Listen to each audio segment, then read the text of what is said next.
Yeah.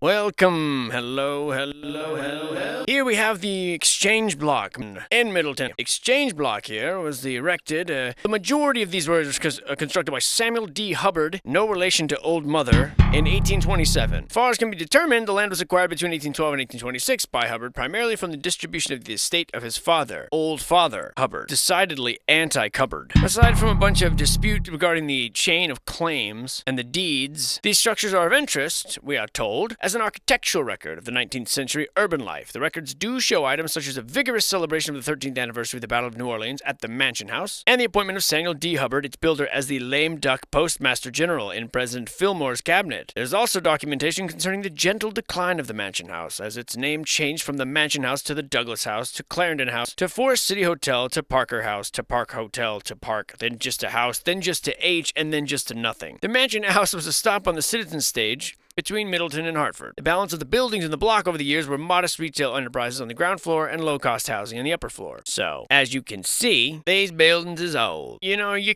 almost can't help but wonder how they have these sellers or merchants down here, right? The salesmen sell stores. And when later on these get flooded out, they raise the street level, whatever story you believe, that the cellar floor became the cellar, like with a C, like root cellar. I wonder if that's just where that terminology came from. Where this was the cellar floor, the ground floor. This is the living floor, the residential floor. And then after this one became submerged, it still was known as the cellar floor. You know what I'm saying? Just an idea that I don't know if I came into my brain from somewhere else, or interesting theory, no matter who came up with it. I literally don't remember if I had thought of that myself, and I'm only mentioning just now, or if I got it from somewhere else. So either way, I don't care. No idea is original, but there it is. Maybe it'll resonate with you all, or maybe you'll get just a resounding chorus of boos. I don't know. Hell, I don't care. I accept them all either way. Cheers and boos. This is a great way to get away with vandalism without being caught, you know. You want to be careful you don't leave your fingerprints anywhere. It's vandalism 101. Looks like a headstone of a corner, like a headstone of a doorway that was ripped off the wall. Enjoy living while eating the finast. Is that how they used to spell that? Finest? Or is that person just not really that grammatically, I don't know.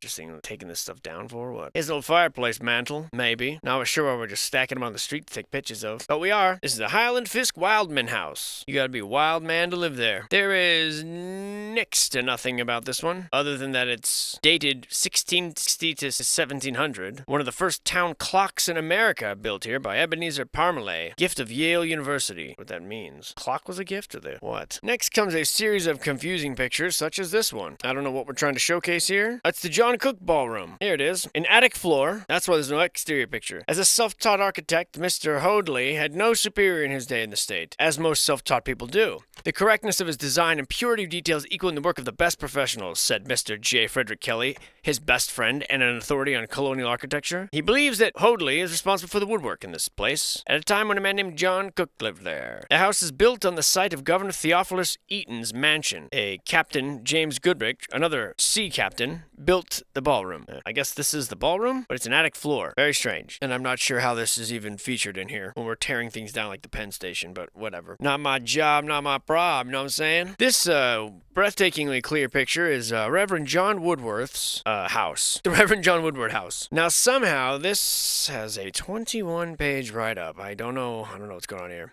I guess one of the oldest houses in New Haven. There is a big dispute by bishops and all sorts of people about this here parcel of land. Who owns it, how big it is, and who passed it down from who after who died. There's a whole lot of this. July 4th, 1779, we're told that the enemy, whatever that means, burned most of the buildings within their reach. Not sure who these long-armed enemies were. They believe it was built in 1790 on the foundations and cellar of the house that was built in 1720, which was damaged by fire. But there are no evidences of early burning in the present structure. We are told that portions of the wall possibly predate the existing house. Let's see, it couldn't be these brick portions, could it? Just a guess. This is the Skinner Trowbridge House. This is a rather impressive Creek Revival house. Architect attributed to Ethiel Town. Creek Revival, I'm sorry, I said Creek earlier. That was a mistake. These homes quite grand for the era. Quite grand for any era. Just quite grand will do. And what a mansion. See inside. I see. Of course. Pianos and very beautiful. And poses a great many questions. I guess it was the mayor's house. This is the James Dwight Dana house. An old-worthy example of 19th century stucco brick townhouse with wooden portico of Hindu derivation. Designed by Henry Austin for James Dwight Dana, who was one of the leading scientists of the 19th century and one of Yale's most distinguished professors. The son-in-law of scientist and Yale professor Benjamin Silman and father father of Yale professor Edward Salisbury. The Sillimans Danas have lived on Hill House Avenue for more than 100 years. The house was built in 1849 and remained in the Dana family until acquired by the Yale University in 1962, of course. You have to give back that which is lent to you. It was never yours, but never theirs either. It was originally bordered by the canal.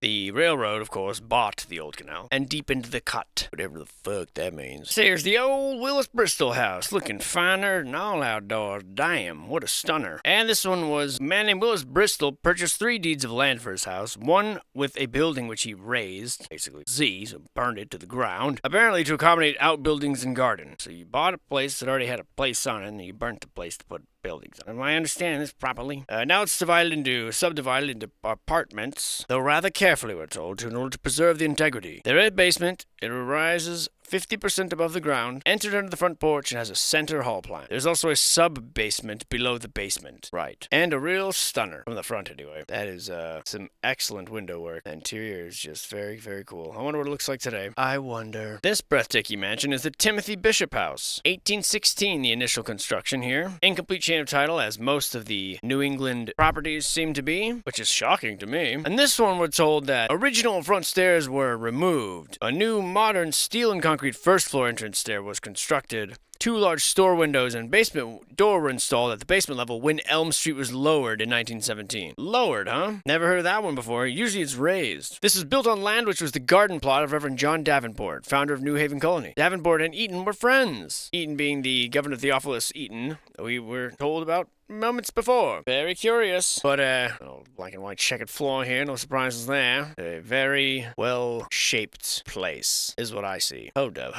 Damn, get that far. Hello. I didn't see you over there. I would have pranced about a bit more, so that you'd notice me. This is the William Pinto house. Old Billy Bean, they used to call him, probably. Ground floor, yes. Basement, yes. Excellent small federal townhouse attributed to carpenter architect David Hoadley. It is reputed to be the house where Eli Whitney, the inventor, lived and died. Situated on land included in the estate of Theophilus Eaton, the first governor of New Haven, who apparently had land big enough where everyone was his neighbor. Good job, Billy Bean. However, your fireplace looks rudely abused. And how's that for a very ominous statement, complete with the well-hidden double phoenix logo? Just look at it. Oh, it's never really an American symbol. What sort of madness is this anyway? Not even labeled. It's thrown in there. Very strange. I mean, obviously it's a cemetery gate, but I don't know for what and for where. No information. Just thrown in there. This exceptionally lifelike picture is the New Haven City Hall and Courthouse. I'm assuming it's this type of drawing because it doesn't exist in the time of cameras. The architect, David Russell Brown, was 16 years old when he was employed by Henry Austin, the leading architect of New Haven. Although Austin was given credit for New Haven City Hall, Seymour graded that Austin allowed Brown to design the building. Oh, 16-year-old Brown made this one. Oh, that's totally that's not unbelievable at all. He got his idea for the New Haven City Hall from, wait for it, an illustration he found in an English illustrated publication. So he got the idea, a picture, and then went ahead and built this castle. All right. Certainly open to criticism as a design and is badly planned, we're told. Seymour's criticism. But it was at the time regarded as a remarkable performance and is admired by many today, possibly because of the dignity of the structure, its size and location more than anything else. Don't you try to seed the idea that it's poorly designed so you can destroy it later, Mr. Scientist. But unfortunately, our narrator was shouted down as being a conspiracy theorist, despite the fact that what he said actually came to light. And there it is today. Psych. It was never burnt down. It's beautiful inside. Just look at it. The railways, the doorways. This is the Atwater Champolini house. Incomplete chain of title, check. Brick exterior, check. Despite this clearly having a basement, it is ignored in this survey, for reasons that are also not mentioned or ignored. Woodworking looking fantastic. The whole place really, just a real stunner. This is the John E. Bassett and Company building, I suppose.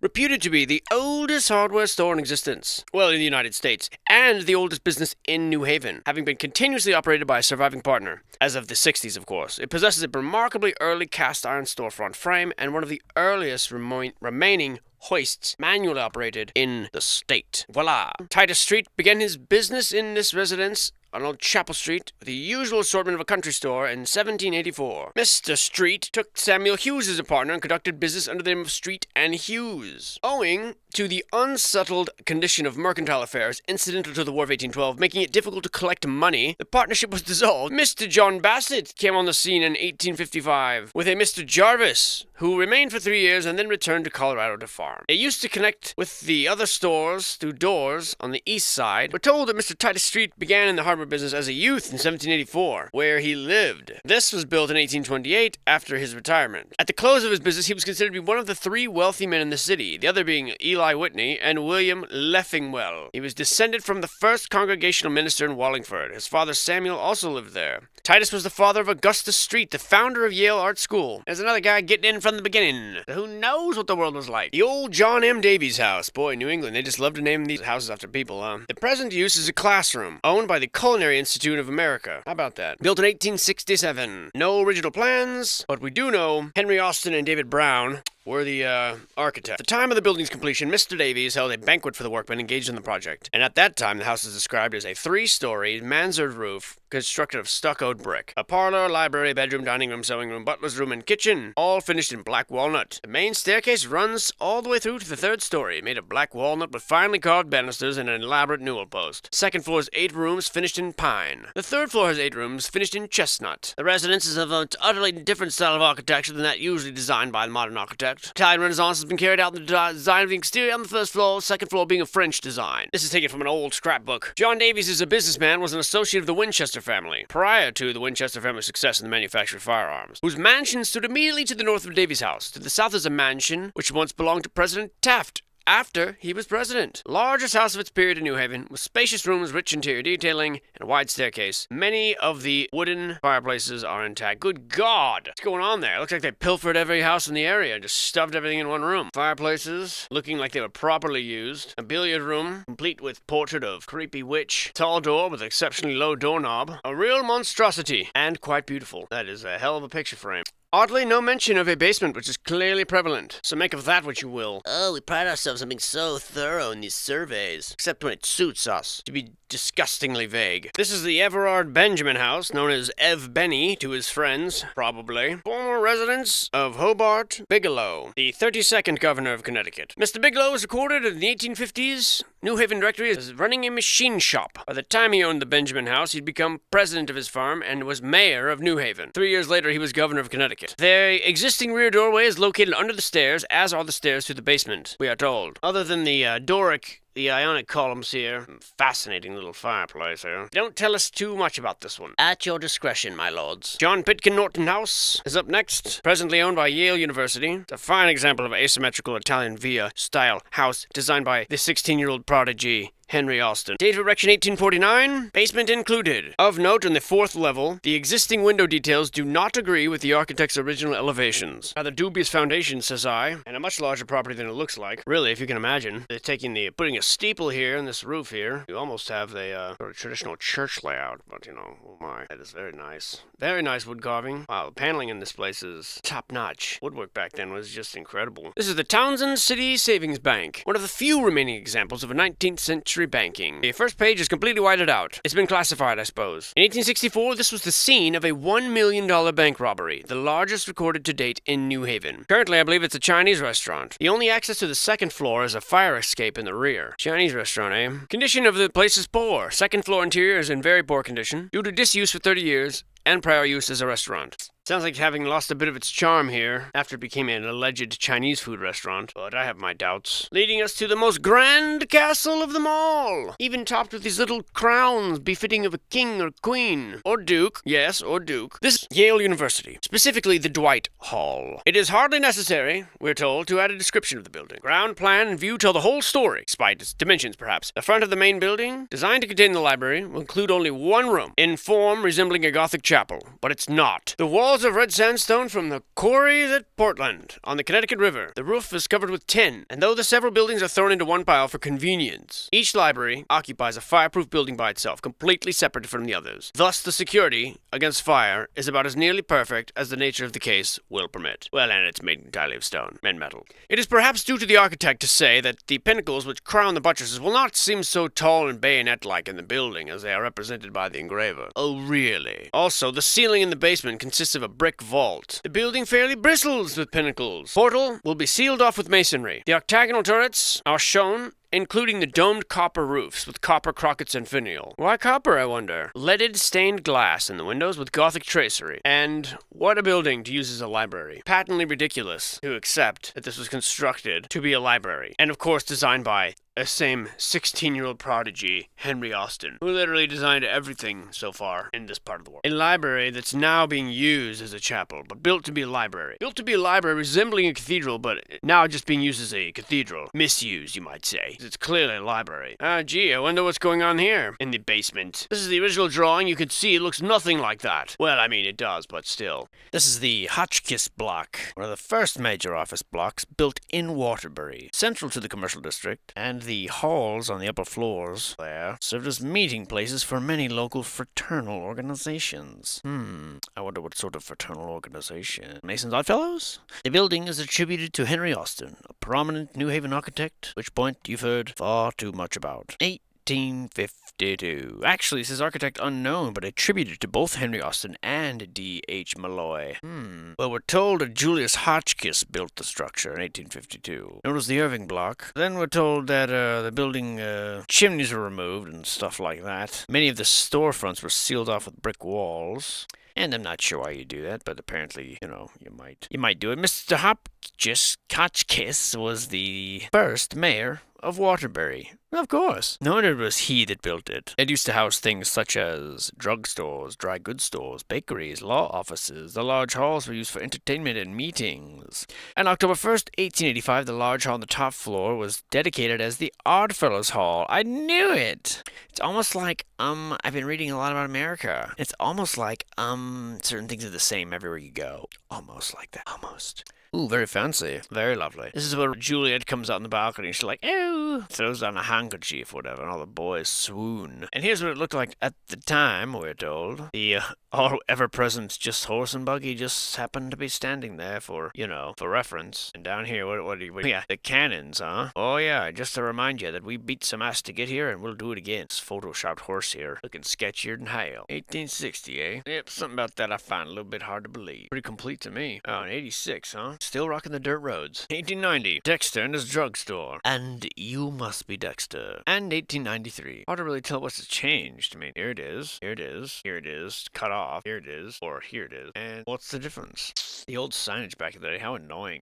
The Eliza Huntington Memorial House. That's what you're looking at there, right there. Since the house was mentioned in the warranty of 1836, it was apparently built before then. Oh, apparently. Because Appleton Meach owned the property, 1835. It was probably built before then. Okay? It's probably built, therefore, for either John Lathrop or Jonathan Dodge. The use of Greek revival ornament indicates the house was probably built for Dodge. With what we know about Dodge, he loved that old Greek stuff. Though, technically, I guess we can't be certain. Oh, yeah, I can tell. Mr. Dodge would have gone crazy for these ionic columns. Oh, yes, and Mr. Dodge would have gone crazy for this here pediment, especially with this rectangular panel here, the scrolls on the sides. He would have just loved that. Trust me, I know all about Mr. Dodge. I know his name, more than you know, probably. Unless you just heard it from me and just copying me. This is the Converse house. Colonel Converse. The original owner was probably him, with his wife, Mrs. Colonel Converse. They lived here for many years. Colonel Converse gave the Converse... I can't say that again. Colonel Converse gave the Converse Memorial Building to the local library. That came from an interview with someone named Kermit Belcher, the unfortunate fellow. This was prepared by someone named Osmond Overby. The hell's all these names? This is like a Dr. Seuss book. Other than that, we don't know much, or we're not told much from this survey about this Colonel Converse house. Built in 1870, characteristic of the period. About it. It does have a cellar and a 3-story tower, for reasons unknown. Why? Colonel Converse needed a 3-story tower. He looks very angry. If a shed can look angry, well, anything can look angry if you've got the right color of markers. Christ Church Rectory. 1809 was the initial construction date. Colonel Simon Lathrop, lots of colonels,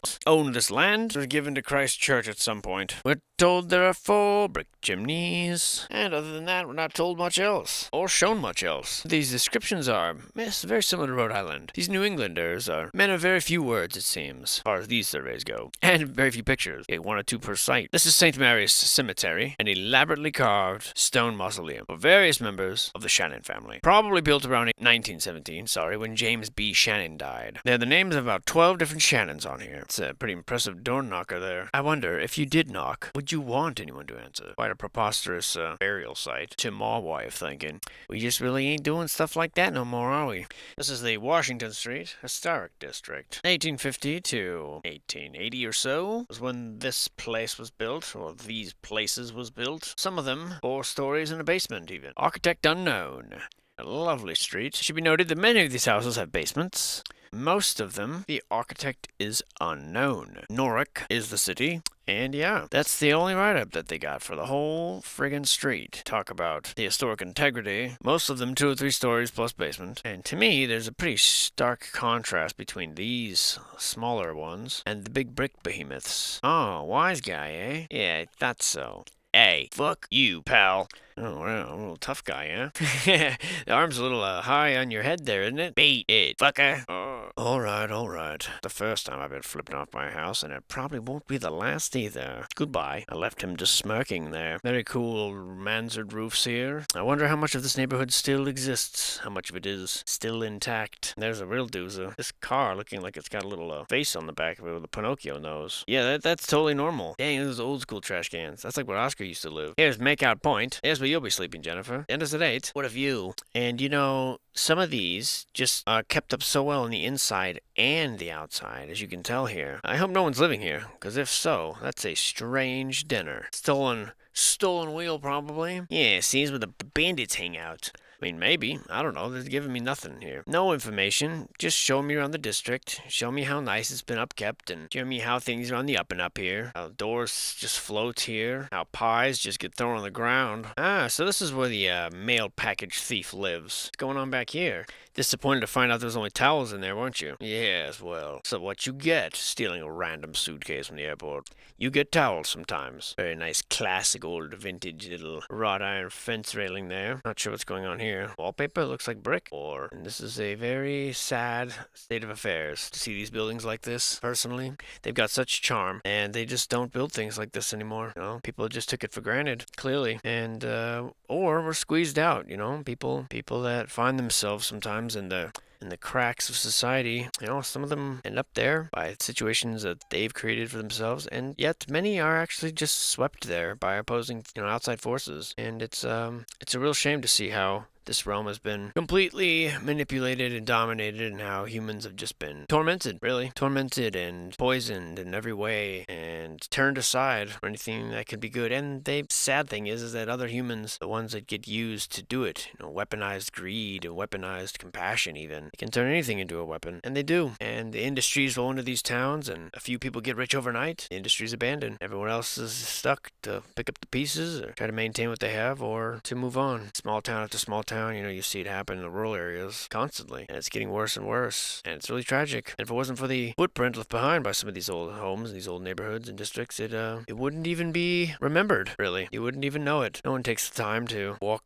Few people take the time to walk past or through these neighborhoods and just sort of let their mind play out over the various denizens of the people who lived there, the people who built it, and what their stories were and what their lives were, and how sad they would be probably to see how things ended up. And people who break into homes and wantonly destroy things are of the most annoying kind. I understand even exploring empty houses. I even understand pilfering a few items that you think no one needs or wants. Maybe you do. But just destroying, just ripping things out and smashing, just because you can, or you think you can? My God, what a waste of energy. What a sad state of affairs. And some of these might have been burnt out, but a lot of times those fires start intentionally. A lot of times things are just smashed for no reason by assholes. Now this one looks clearly burnt, but the same can't be said for lots of them. Lots of them are just beat up for no reason. If someone could break in, so they did. They smashed everything. This one just looks abandoned. Someone huddled together with the last of their belongings and then ran off. It always amazes me what people will leave behind, but you never know. I mean, some people are forced out. Some people just die. Some people go on a vacation or a trip and never come home. Or some people die and they leave no will, and the properties get passed to the state or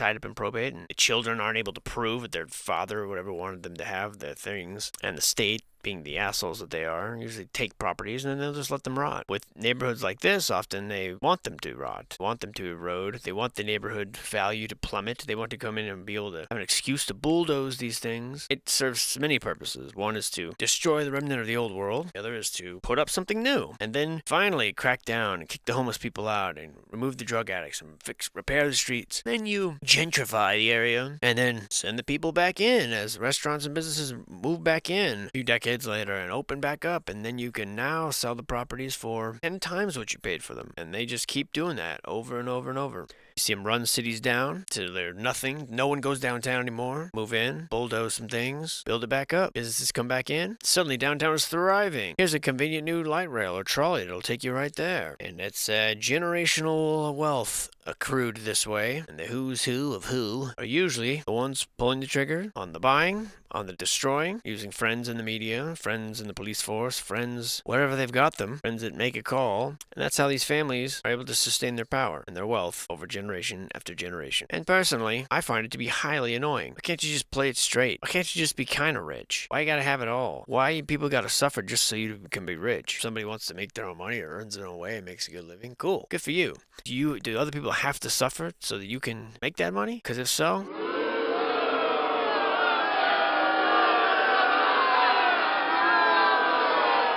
You know who you are. This is the John Fox Slater Memorial Museum. And look at that, it's got the eye in the roof. I thought there was only one area of Romania that was famous for that. I've never seen that anywhere outside of Romania. That's interesting. Lati, I believe, is the name of the town known for the City of Eyes. The original owner was the Norwich Free Academy. They say Stephen Earle built this 1886. They say that large areas of the building are overrun with ivy, as if we couldn't tell. Currently, it's a museum and a classroom and an office building. Originally, it was supposed to be for the Free Academy. Yeah, because every academy needs a tower like this. What excellent work here, though. Fantastic building. Completely pointless for them to build. That's interesting. And this building, with this intricate brickwork, is completely unnecessary for an academy. Completely unnecessary for a classroom or a museum. And I doubt that it was. I sincerely doubt that it was. Kind of creepy with all these statues in it.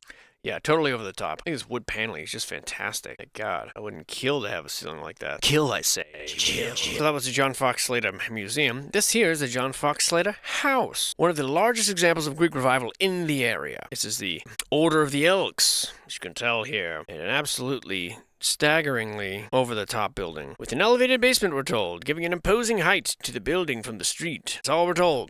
1827, built for John Fox Slater. No known architect. Here is its lovely backside. Wow, what a place. What a place. That is an interesting medallion there. Wow, I can't tell if that's just over-the-top tacky or just really ornate and wonderful. Oh, somewhere in between. The Learned Aiken House, built in 1799. But remodeled and enlarged in 1857. Built by and for Ebenezer Learned, the master carpenter. And that is quite the achievement, Mr. Carpenter. Why is it even necessary? Maybe for the ladies, I guess. Sometimes you survey photographers just make strange decisions. Like, what is this picture? Oh, it represents the prevailing style of the time. The description says, the present owner, L.L. Wood, is a very old lady who has lived in the house for many years. Prior to Mrs. Wood, the house was occupied by Dr. Donahue. That's it. That's all you get. I presume this is where Lady L.L. Wood J. sleeps? How dare you burst into that very old lady's room? Thomas Leffingwell Inn, large, carefully restored frame building, was the home of Colonel Christopher Leffingwell. Come on, everyone's a fucking colonel in this town or what? The last time everyone was a sea captain. Look at that base foundation there. Looking very different. 1675, they said, was originally constructed. I'm guessing that the later remodels are the part that's on top. I mean, come on, that looks like two different houses. That's my story, and I'm running with it. Hey, there's just two little things in the fireplace again. What do they mean again? Oh yeah, nothing? Shut our mouths? Okay. A cuckoo clock. God, I love those. Interesting lawn ornament. And yeah, old house, new house. Pretty obvious. To more Bryant. Oh, God, of course. Oh, yeah. Here are your cannons. Yeah. We know, we get it. You guys are all real tough. And what is that doing here? That's it. I don't think I like that very much. Giving you high fives, you go upstairs. Oh, good game, bro. Good game. And just look at the abuse of that fireplace. And what's going on here? What is this ghoul in the corner? This guy's creepy. I know it's like a teapot on firewood, but I can't help but imagine the things that come alive and stare at me while I sleep. Yeesh. No thanks. I'm gonna leave it there because there's too many buildings to go through here. Like this one, this barn-shaped brother, which we're told in typical Connecticut style is Bradford Huntington House, home of General Jabez Huntington, Revolutionary War general. Very storied house, apparently. Been around since before we were even a country. Allegedly. And that's kind of interesting. Still got the two little guys, though. And very interesting. Oh, it looks like there's like a third foundation out here. 1 house, 2 house, 3 house, 4 house. Maybe, in due time, there will be more house. I'm not sure if there was anything profound today or anything interesting, but there you have it. I'll see you